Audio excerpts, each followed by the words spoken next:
তারান্নুম সুলতান আমির মহাশয় থেকে তাকে মমতা বন্দ্যোপাধ্যায়ের নির্দেশনায় এবং আমাদের মধ্যে আমরা পেয়েছি মাননীয় মুখ্যমন্ত্রীর অত্যন্ত শ্রদ্ধাভাজন এবং পশ্চিমবঙ্গ বিধানসভার সব থেকে চট্টোপাধ্যায় আজকের এই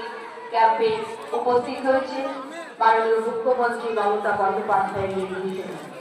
উপস্থিত আছেন আপনাদের সকলে কাছের মানুষ, কাজের মানুষ, চারপাশ বিধানসভা কেন্দ্রের সম্মানিত সরস্বতী চৌধুরী, বিডিও সাহেব আছেন, আমার জনস্বাস্থ্য ও পরিবেশ দপ্তরের সম্মানীয় কর্মাধ্যক্ষ তমিজউদ্দিন শেখ মহাশয়, পঞ্চায়েত সমিতির সম্মানীয় সভাপতি, সহসভাপতি, প্রধানরা যারা এসছেন, বিভিন্ন পঞ্চায়েত সমিতির কর্মাধ্যক্ষরা আছেন, পুলিশ প্রশাসনের যারা কর্মকর্তা আছেন, আইসি সাহেব আছেন, আমাদের